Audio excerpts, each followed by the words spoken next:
पाकिस्तान का मुस्तकबिल महफूज हाथों में है। हमारे लिए पाकिस्तानियत सबसे अहम है। पाक फौज आज भी फितना खवारिज से रोजाना की बुनियाद पर लड़ रही है। Army chief general Syed Asim Munir के तलबा से खुसूसी गुफ्तगू। कहा, फौज और अवाम में खलीज डालने की कोई कोशिश आइंदा भी नाकाम होगी। केपी और बलूचिस्तान के अवाम दहशतगर्दों के खिलाफ आहनी दीवार की तरह खड़े हैं। रियासत के सामने सरेंडर करने वाले रहम की तवक्को कर सकते हैं। हम कभी फितना खवारिज को अपनी फरसूदा सोच कौम पर मुसल्लत करने नहीं देंगे।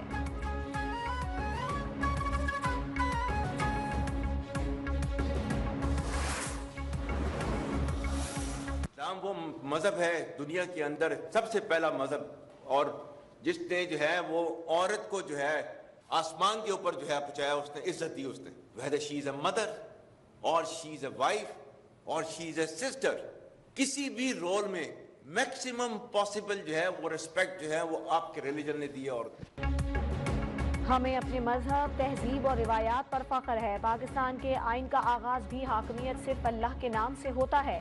इस्लाम ने खवातीन को खुसूसी हुकूक दिए हैं। जब तक कौम खुसूसन नौजवान साथ खड़े हैं, पाक फौज कभी नहीं हारेगी। Chief of army staff general Syed Asim Munir का वाज़ेह मौक़िफ़।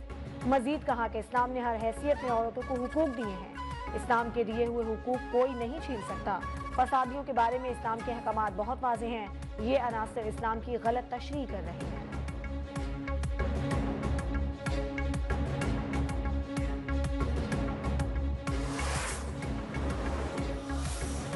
कंसेंसस की जरूरत है। चारों सूबों में और पूरा गुलवान में एक होके का मुकाबला करने, इस सोच का मुकाबला करने, ये फैसला करना कि किसी को हम ये इजाज़त नहीं देंगे कि वो पाकिस्तान की एग्जीक्यूटिव स्टेट को चैलेंज करें। काबुल में नई हुकूमत के बाद से माहौल तब्दील हुआ और दहशतगर्दी के वाकयात बढ़ गए हैं। दहशतगर्दी पर काबू पाने के लिए इत्तेफाक राय पैदा करने की जरूरत है। माजी में भी हम दहशतगर्दी का मुकाबला करते हुए कामयाब हुए। बिलावल भुट्टो की जर्मनी में गुफ्तगू। कहा, किसी को भी रियासत को चैलेंज करने की इजाजत नहीं देंगे। मुल्क को बानी पीटीआई की सियासत से पाक करना होगा। नौजवानों की मायूसी में बानी पीटीआई का किरदार है। बानी पीटीआई से जमहूरी किरदार की कोई उम्मीद नहीं। हमें ये फैसला करना होगा कि मुल्क कैसे चलाना है। तमाम इदारे और सियासतदान अपने दायरे में रहकर काम करें। हम अपने नौजवानों को डिजिटल दौर के लिए तैयार नहीं कर रहे।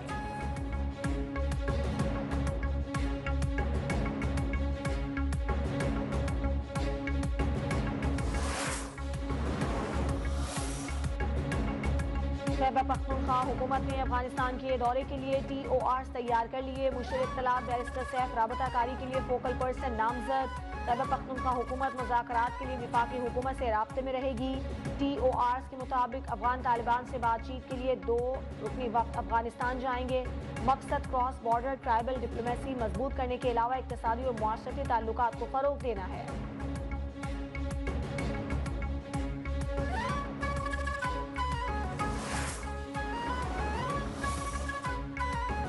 अमन अमान के मामले पर कोई समझौता नहीं होना चाहिए। गवर्नर खैबर पख्तूनख्वा फैसल करीम कुंजी का कहना है कि अमन अमान का क़याम सूबाई हुकूमत की जिम्मेदारी है। मौलाना फजलुर रहमान समेत तमाम रहनुमाओं को सिक्योरिटी फराहम करेंगे। सियासत को गर्म ही रहना चाहिए, ठंडी नहीं होनी चाहिए। रमजान आने वाले हैं, इसके बाद सियासत में तेजी आएगी।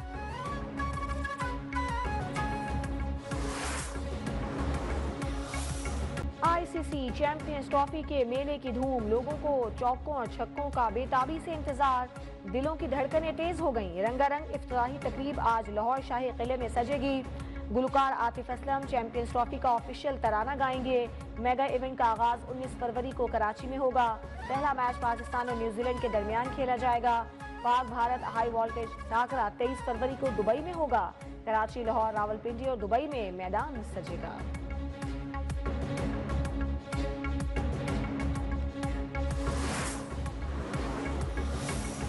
चैंपियंस ट्रॉफी का मेला सजने में 3 रोज बाकी। अफगान क्रिकेट टीम कराची पहुंच चुकी। एयरपोर्ट पर शानदार इस्तकबाल। बांग्लादेश टीम की दुबई में प्रैक्टिस। भारतीय टीम भी आज ICC अकेडमी में प्रैक्टिस करेगी। दोनों टीमों का पहला मैच 20 फरवरी को दुबई इंटरनेशनल क्रिकेट स्टेडियम में होगा।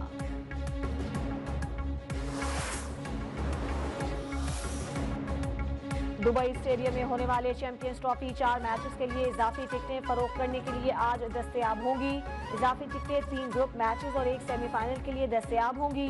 फाइनल के टिकट दुबई में पहले सेमीफाइनल के अख्ताम के बाद दस्तयाब होंगे। 19 दिन तक जारी रहने वाले इवेंट में 15 मैचेस खेले जाएंगे।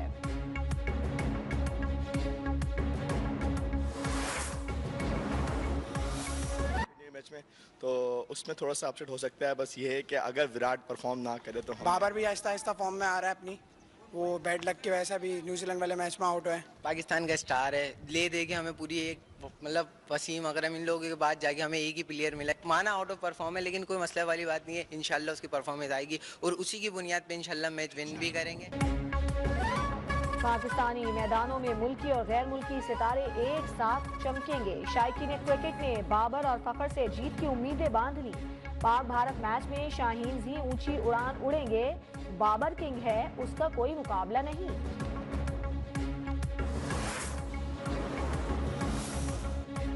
IMF का एतराज, तामीराती शोबे के लिए रिलीफ के फैसले पर अमल दरामद रोक दिया गया। वजीर आजम ने तामीराती शोबे में रिलीफ के लिए टास्क फोर्स बनाई थी। तामीराती शोबे के रिलीफ को IMF ने मिनिस्ट्री करार दे दिया है। विफाकी वजीर बराए इक्तिसादी उमूर आहा चीमा को नया टास्क दे दिया गया। आहा चीमा तामीराती शोबे के रिलीफ पैकेज को असर-ए-नौ तरतीब देंगे।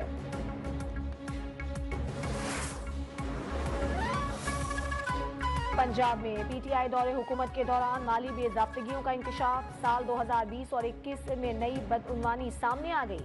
सरकारी अस्पतालों में बगैर टेंडर्स के अद्वियात और दीगर सामान खरीदा गया। पब्लिक अकाउंट्स कमेटी ने तहकीकात शुरू कर दी।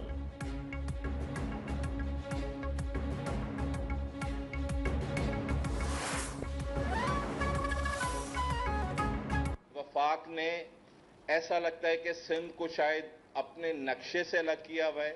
जो हमारे आईनी रिक्वायरमेंट्स हैं उनको पूरा किया जाए और सूबे सिंध को उसी तरीके से देखा जाए जिस तरीके से वफाक को देखना चाहिए।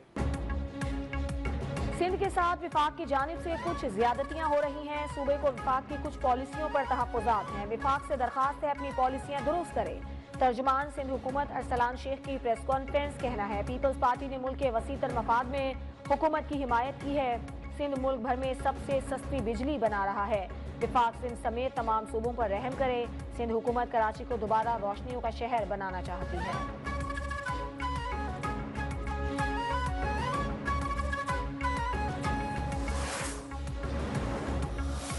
मैंने इसलिए 1985 का वाक़या कोट किया है कि इस वक्त भी कमोबेश कराची की वही सूरत हाल है। एक टिकिंग बॉम्ब है जो किसी वक्त भी एक्सप्लोड हो सकता है। कराची के शहरी डंपर माफिया का शिकार हैं। शहर में एक लावा पक रहा है जो किसी भी वक्त फट सकता है। सिंध हुकूमत बदउनवानी और गफलत का मुजाहिरा कर रही है। रहनुमा MQM पाकिस्तान फारूक सत्तार की कड़ी तनकीद। आफाक अहमद की गैर मशरूत रिहाई का मुतालबा। कहा, कराची में कहीं पर आईन और कानून की हुक्मरानी नजर नहीं आती। कराची में पहले ट्रांसपोर्ट माफिया होता था, अब डंपर माफिया घूम रहा है। MQM सब्र की तलकीन ना कर रही होती तो शहर में आग लग चुकी होती। खदशा है सड़कों पर 1985 वाली सूरत हाल न हो जाए।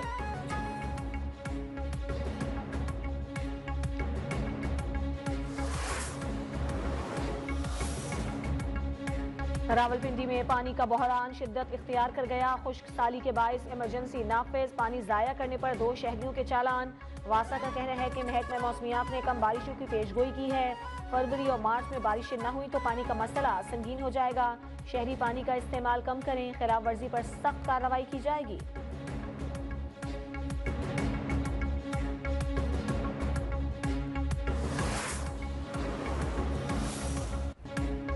आलमी मंडी में तेल की कीमतों में कमी। फी लीटर पेट्रोल की कीमत में 1 रुपए की मामूली कमी। नई कीमत 256 रुपए 13 पैसे मुकर्रर। हाई स्पीड डीजल फी लीटर 4 रुपए सस्ता। फी लीटर 263 रुपए 95 पैसे का हो गया। लाइट डीजल 5 रुपए 25 पैसे कमी से 155 रुपए 81 पैसे का हो गया।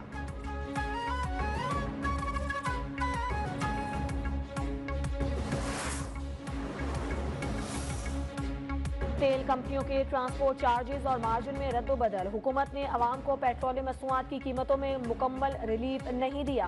पेट्रोल पर फेड चार्जेस में ₹5.89 फी लीटर कर दिए गए। डीलर मार्जिन की मद में आयद ₹8.64 चार्जेस भी बरकरार। हाई स्पीड डीजल पर एक्स्ट्रा मार्जिन और फेड चार्जेस भी बढ़ा दिए गए हैं।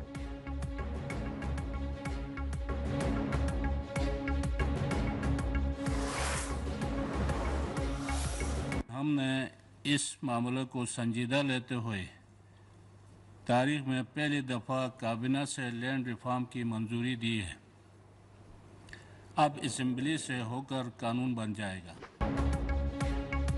गिलगित बल्तिस्तान में तरक्याती काम जारी है। लैंड रिफॉर्म्स के लिए कानून साजी, देरीना मसाइल के हल के लिए इकदाम किए। अमन ओमान की सूरत हाल खराब करने की साजिश को नाकाम बनाया। वज़ीर आला हाजी गुलबर खान की प्रेस कॉन्फ्रेंस कहा, बैरून मुल्क से सयाहों की बड़ी तादाद ने गिलगित बल्तिस्तान का रुख किया। हमारी इत्तेहादी हुकूमत की 1.5 साल की कारकर्दगी नुमाया है। गिलगित बल्तिस्तान में अमन ओमान की सूरत हाल मामूल पर है।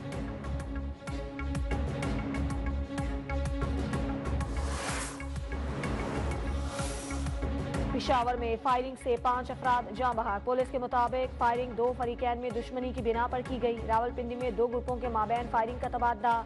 एक शख्स जान से गया, 2 अफराद जख्मी।